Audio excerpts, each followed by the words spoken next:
Hello friends, a very good morning to everyone. तो कैसे हो आप सब लोग? आई होप आप लोगों की स्टडी बहुत अच्छी चल रही होगी। तो अभी मैं स्कूल बेटे को ड्रॉप करके मतलब स्कूल बस में, फिर उसके बाद जो डेली का होता है मैं उसके बाद ही आके मैं अपनी मॉर्निंग पूजा करती हूँ। और मैं बाहर का व्यू भी दिखा देती हूँ। देखो आज बहुत ज़्यादा सनी डे है, कितना मतलब सन हो रहा है, लेकिन ना हवा बहुत अच्छी चल रही थी तो इतनी गर्मी कुछ नहीं थी। फिर ये मतलब इससे पहले जो है नेक्स्ट मतलब प्रीवियस डे में ही मेरा जो मैंने स्टडी के लिए जो मंगाया हुआ था स्टडी टाइमर वो भी आ चुका था। तो आज आज ही मैंने उसको मतलब यूज़ किया और मैंने स्टेटस में भी डाला हुआ था, कम्युनिटी पोस्ट पे भी डाला हुआ था कि अब तो स्टडी टाइमर आ गया, अब तो अपनी स्टडी पूरे जोश के साथ करनी है। क्योंकि आपने देखा होगा जो मेरा स्टार्टिंग का ब्लॉग था, मैं टाइमर लगा के मतलब मोबाइल में एक ऐप होता था उसमें उसके ज़रिए मैं करती थी। फिर मोबाइल में फिर कंटिन्यू इस तरीके से चलने से, क्योंकि मोबाइल में बहुत सारी पीडीएफ वगैरह रहती है तो डाटा की वजह से, ये जो भी प्रॉब्लम की वजह से मोबाइल हैंग करने लगा था, तो फिर मैंने वो ऐप डिलीट कर दिया था। फिर कहीं ना कहीं मुझे लगा कि नहीं, टाइमर के साथ स्टडी करना चाहिए। एक्चुअल में हमें पता चलता रहता है कि हम कितना स्टडी कर पाते हैं। और जब भी आपको लगे ना कि आप डिस्ट्रैक्ट हो रहे हो, आप पढ़ाई में मन नहीं लगता है और हर थोड़ी थोड़ी देर में आपका मन भटकने लगता है, लॉन्ग मतलब आवर्स आप मतलब एक जगह टिक के स्टडी नहीं कर पाते हो, तो आप टाइमर लगा के एक बार ट्राई जरूर आप कर सकते हो, क्योंकि मेरे लिए कहीं ना कहीं ये वर्क करता है। और हाँ, ये भी कर सकते हो कि आप स्टडी टेबल पे स्टडी कर सकते हो, क्योंकि कहीं ना कहीं आप ना मतलब एक आपका फिक्स भी होना चाहिए कि आपका एक स्टडी रूम या जो स्टडी करने का जो प्लेस है वो फिक्स होना चाहिए। क्योंकि जब सारी चीज़ें एक जगह आपके रहती है ना, तो बार बार चीज़ें लेने के लिए आपको भटकना नहीं पड़ता और आप डिस्ट्रैक्ट नहीं होते हो। तो यही होता है। तो आप में से काफ़ी लोगों ने बीच बीच में बहुत ऐसे कमेंट किए हुए थे, तो मैंने इसलिए जस्ट थोड़ा सा बता दिया कि क्या रीज़न है टाइमर खरीदने का। और आप में से किसी ने एक ने कमेंट भी किया था कि कम्युनिटी पोस्ट में कि इसका लिंक आप दे दीजिए कहाँ से आपने ख़रीदा।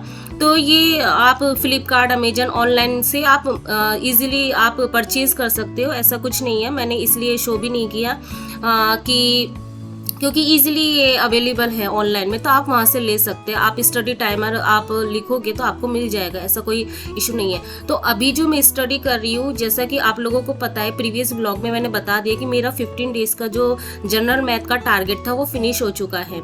ठीक है, तो अब मेरा जो नेक्स्ट 7 डेज का जो टारगेट है, जो मैंने 2 मंथ स्ट्रेटेजी में मैंने अपने शो किया हुआ था, उसमें ये बताया हुआ था कि अब जो नेक्स्ट 7 डेज है उसमें मैं टारगेट कर रही रीजनिंग में। और रीजनिंग मेरा मेन प्रायोरिटी होगा कि उसको मतलब अच्छे से कंप्लीट करना है। जो भी टॉपिक मेरा वीकनेस है उसको अच्छे से कवर करना है। क्यों मेरे ये जो टारगेट बनाने का रीज़न है, इसका मेन रीज़न यही है। कहीं ना कहीं जब मैं अपना सिलेबस कंप्लीट कर रही थी पेपर 1, तो मैंने ये देखा कि जैसे 30 डेज चैलेंज मैंने कंप्लीट कर लिया था, उसके बाद मैंने ये रियलाइज़ किया था कि अगर पेपर 1 कहीं से भी आपका फिनिश हो जाता है, क्योंकि कुछ कुछ टॉपिक मेरे रह गए थे, तो आप क्या कर सकते हो, आप मॉक टेस्ट फिर देने बैठोगे ना फुल सब्जेक्ट का, तो आपको अच्छे मार्क्स मतलब गेन होने स्टार्ट हो जाएंगे और आप मोटिवेट फील करोगे।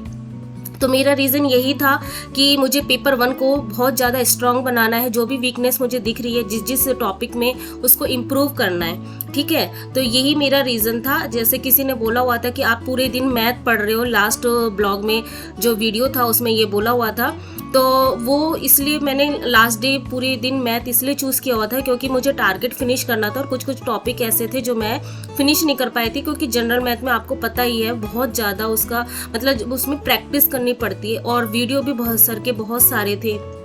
तो इसलिए क्योंकि टाइम टेकिंग बहुत ज़्यादा होता है जनरल मैथ में, आपको पता नहीं चलता, काम आप क्वेश्चन सॉल्व करते रहते हो तो टाइम का भी पता नहीं चलता है। तो जब हम स्टार्ट करते हैं कोई भी चीज़ न्यू थिंग जो है, जब सीखते हैं तो टाइम हमें उसको डिवोट करना पड़ता है।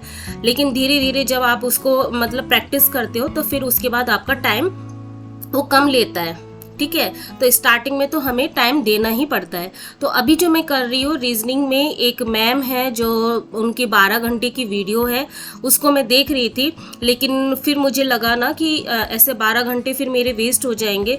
तो फिर मैंने इसके बाद थोड़ी देर देखने के बाद मैम की वीडियो, फिर मुझे रियलाइज़ हुआ कि मुझे जिस टॉपिक में वीकनेस है ना उसी टॉपिक को करना चाहिए, क्योंकि सारे टॉपिक करके मतलब नहीं है। क्योंकि रीजनिंग में ऐसा है, रीजनिंग हो, मैथ तो कोई भी सब्जेक्ट ऐसा हो, आप बहुत ज़्यादा जब ऑनलाइन वीडियोस देखते हो तो आप कुछ कर नहीं रहे होते हो।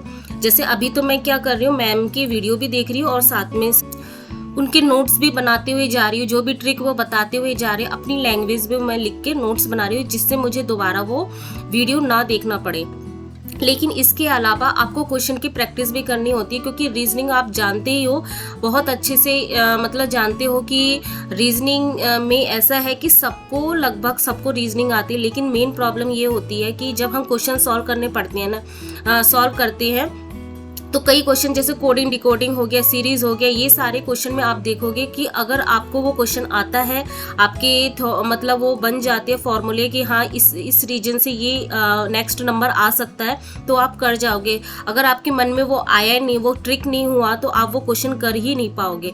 आप 1 घंटे लेके बैठे रहोगे तब भी नहीं होगा। तो इसलिए इसकी प्रैक्टिस की बहुत ज़्यादा नीड पड़ती है, क्योंकि क्वेश्चन सॉल्व करने के बाद जब एनालिसिस करने आप बैठते हो तो वो ट्रिक आपको मतलब आप सीख जाते हो, फिर वो दूसरे पे आप अप्लाई कर सकते हो। तो इसमें प्रैक्टिस की बहुत ज़्यादा नीड पड़ती है। तो फिर मैंने बाद में यही डिसाइड किया कि अगर मैं इतने घंटे, मतलब इतना बड़ा जो 12 आवर्स का मैराथन है, इसको देखूंगी तो मैं कब अपना फिनिश करूंगी। तो आज का दिन ऐसे ही था कि मुझे खाना भी बनाना था और मुझे अपनी स्टडी भी करनी थी। तो कोई नहीं, कभी कभी ऐसा चलता है, मुझे करना पड़ता है। तो इजी टॉपिक था तो मैंने मैनेज कर लिया समहाउ कैसे भी। तो मतलब जो हाउसवाइफ होती है उनके साथ ऐसे ही होता है, उनको सब कुछ लेके मैनेज करके चलना पड़ता है। तो इसलिए फिर मैंने बाद में मैम की वीडियो देखना बंद कर दिया। आप देखना चाहो आप देख सकते हो। एक्चुअली मुझे नाम तो याद नहीं है, मैंने बस ऐसे ही टाइप किया था, 1 shot video for reasoning marathon नाम से, तो उनका आ गया था। अगर आप बोलोगे तो मैं वो शो भी कर दूंगी कभी। तो अभी मैं पीयूष वर्साने सर है, उन्हीं का ही वीडियो फॉलो कर रही हूँ, क्योंकि वो टॉपिक वाइज करा रहे हैं। तो जिस टॉपिक में मुझे प्रॉब्लम आ रही है मैं उसी टॉपिक को कर रही हूँ। तो आई थिंक मैंने क्लियर कर दिया। तो इसके अलावा किसी एक जो हमारे फ्रेंड है उनका ये मैसेज था कि दी जो जीएस है वो कैसे करे, मतलब उनके सारे सब्जेक्ट समहाउ कैसे भी हो जाते हैं, कोई प्रॉब्लम नहीं आती है उनको किसी और अदर सब्जेक्ट में। जनरल पार्ट की मैं बात कर रही हूँ, लेकिन जो मेन प्रॉब्लम आती है उनको जीके में प्रॉब्लम आ रही है। तो डियर मैं ये बोलूँगी कि ऐसा ना सब पर्सन के साथ होता है, किसी का कोई सब्जेक्ट वीक होता है, किसी का कोई सब्जेक्ट वीक होता है। तो ऐसा कोई डरने की कोई ज़रूरत नहीं और इतना परेशान होने की भी कोई ज़रूरत नहीं होती है हमें। जो पार्ट आपका वीक है ना, मुझे ऐसा स्पेशली लगता है, क्योंकि आप जो जितने भी एस्पिरेंट है उनको देखोगे उनका जीएस जीके वो बहुत ज़्यादा मतलब इतना भी स्ट्रांग नहीं होता है। जिनका आर्ट सब्जेक्ट होता है, जिनका हिस्ट्री जिनका सब्जेक्ट होता है उनका तो स्ट्रांग होता है, अदरवाइज जो अदर सब्जेक्ट है उनका स्ट्रांग नहीं होता है। क्योंकि जीएस जीके में आपको पता ही है बहुत बड़ा सिलेबस होता है, इसलिए उसको कंप्लीट करना और उसमें से बहुत सारे सब्जेक्ट मतलब बहुत सारे डेटा में से कुछ ही क्वेश्चन आते हैं। जितना हम पढ़ना मतलब जितना उसका सिलेबस है मतलब उसके हिसाब से बहुत ही कम क्वेश्चन होते हैं, ठीक है। इसीलिए सब लोग जीएस को अवॉइड करना चाहते हैं। तो जिनका भी वीक है, जैसे मेरा भी वीक है, तो मैं क्या फॉलो करती हूँ, मैं उसको मतलब टॉपिक वाइज करती हूँ। टॉपिक वाइज मीन्स जैसे आज जो मेरा टारगेट है, जैसे मान लो भारत की झीलें, तो ऐसे मतलब प्रीवियस ईयर पहले सबसे पहले आपको देखना है, क्योंकि कोई भी एग्जाम हो सबसे पहले उसका प्रीवियस ईयर देख के आपको ये अंदाजा लगाना पड़ता है कि हाँ इस टॉपिक से बहुत सारे क्वेश्चन आ रहे हैं। तो फिर उस टॉपिक से फिर आपको क्या करना, उस टॉपिक को चूज करना और उसको आप लूसेंट हो या जो भी आपके पास मटेरियल है उससे लर्न करना स्टार्ट कर दो। लर्न करने के बाद जो भी उससे रिलेटेड आपके मतलब गूगल में आप सर्च करोगे एमसीक्यू तो आपको मिल जाएंगे फ्री में, उसके कोई चार्जेस नहीं होते। अदरवाइज आपके पास कोई टेस्ट सीरीज होती है, जैसे मेरे पास टेक्स्ट बुक पासबुक है, तो उसमें मैं लिखती हूँ कि भारत की झीलें, इंडियन लेक्स, तो फिर उससे रिलेटेड जितने भी प्रीवियस ईयर के क्वेश्चन होते हैं वो आ जाते हैं। या फिर हमारी बुक्स तो होती ही हैं जिसमें हम एमसीक्यू की जीएस जीके के, तो उसमें भी हम उस टॉपिक से रिलेटेड जितने भी क्वेश्चन है वो हमारे फिनिश हो सकता है और हमें पता भी चल जाता है। तो ऐसे ही यही तरीका है, मतलब बेस्ट वे मैं बोल सकती हूँ जीके जीएस को हैंडल करने का। अदरवाइज मतलब हम सब कुछ पढ़ने जाएंगे तो नहीं हो सकता, क्योंकि हमें और भी सब्जेक्ट पढ़ने होते हैं, उस पर भी ध्यान देना होता है।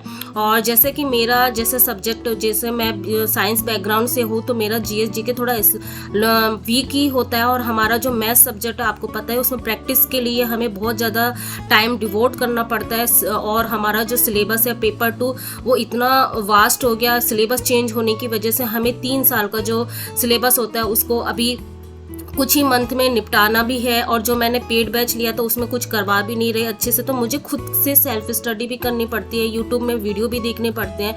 तो इस सब की वजह से मैं इतना डिवोट नहीं कर पाती हूँ। तो आपको भी ऐसे ही करना चाहिए कि जो आपका वीक पॉइंट है उसको धीरे धीरे हैंडल किए, उसको इतने छोटे छोटे टुकड़ों में, उसको पार्ट्स में डिवाइड कर दो कि आपको वो बर्डन ना लगे और आपका डेली का होता रहे। इसलिए मैंने जीएस जो जीके होता है उसको, इंग्लिश, और जो जिस सब्जेक्ट को मैं टारगेट कर रही हूँ, ऐसे करके मैं 3 सब्जेक्ट को टारगेट करके अपना सिलेबस कंप्लीट कर रही हूँ।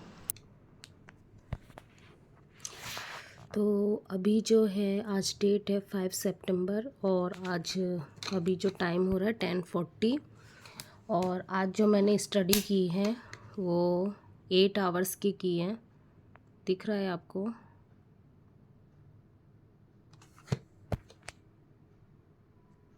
आई थिंक शो हो रहा होगा। ठीक है, 8 आवर्स की स्टडी की है। इसमें से मैंने आज क्या क्या किया और मेरा स्ट्रेटजी क्या है, क्योंकि 4 सितंबर को मेरा जो 15 डेज़ का जनरल मैथ है वो फिनिश हो चुका। तो नेक्स्ट मेरा क्या क्या प्लान है वो पहले मैं बता देती हूँ। नेक्स्ट जो 7 डेज़ है, क्योंकि 2 मंथ की स्ट्रेटजी है, उसमें मैंने सब कुछ बता दिया था। अभी जो 5 सितंबर से 11 सितंबर यानी 7 डेज़, मेरा ये टारगेट है रीजनिंग को फिनिश करना, मोस्ट ऑफ द पोर्शन। ठीक है, तो उसमें जो मैंने डेली का टारगेट बनाया हुआ है कि 8.5 घंटा डेली का पढ़ना है, आज मैंने 8 घंटे की स्टडी की है। ठीक है, क्योंकि मैं आफ्टरनून को कुछ ज़्यादा ही, मैंने 1 घंटे का मैंने रेस्ट ले लिया था, उसकी वजह से आज थोड़ा ऐसा हो गया। तो इस 8.5 आवर्स में से 5.5 आवर्स, मतलब 5.5 घंटे मेरे पेपर 1 के लिए होगा, और 3 घंटे जो है पेपर 2 के लिए होगा। ठीक है, तो पेपर 1 में जैसे कि आप लोगों को पता है 7 डेज़ मेरा टारगेट है रीजनिंग को, इसलिए मैंने ज़्यादा आवर्स इसको दिया है, 3 आवर्स, जिसमें से मेरे पास जो बच जाते हैं 2.5 घंटे। 2.5 घंटे में से अब जो है 1 मॉक में डेली पॉसिबल ऐसा होगा डेली देने का, या 1 अल्टरनेट डे। ठीक है, लेकिन मॉक रहेगा किसका? जनरल मैथ का, क्योंकि जनरल मैथ मेरा हो चुका है। अब मुझे क्या करना है, ज़्यादा से ज़्यादा क्वेश्चन लगाने हैं और इसके बस रिवीजन करते हुए जाना है। जैसे मैंने कोई मॉक टेस्ट दिया, जैसे आज मैंने मॉक टेस्ट दिया था, तो उसमें जो मुझे प्रॉब्लम आ रही थी, CISI में प्रॉब्लम आ रही थी, क्योंकि उसके फॉर्मूले में ऐसा लग रहा है मैं भूल गई, क्योंकि उसमें फॉर्मूले रहते हैं तो आप बहुत जल्दी कर पाते हो। ठीक है, तो उसमें क्वेश्चन मेरे गलत हुए और 1-2 में मैंने छोड़े। गलत तो नहीं हुए, क्योंकि मैंने पहले ही क्वेश्चन पढ़ा तो मुझे लगा कि हाँ ये फॉर्मूले बेस होगा, तो मैंने स्किप कर दिया था। ठीक है, तो ये है। और जो टाइम बच जाएगा उसमें इंग्लिश और जीके मुझे करना है। ठीक है, तो इन दोनों को मिला के 2.5 घंटे रहने वाला है। और धीरे धीरे मैं इंक्रीज़ करने वाली हूँ अपनी स्टडी आवर्स कि 9 आवर्स में मैं आ जाऊँ, तो इसमें फिर मैं जीके पे ज़्यादा ध्यान ज़्यादा टाइम डिवोट कर पाऊँगी।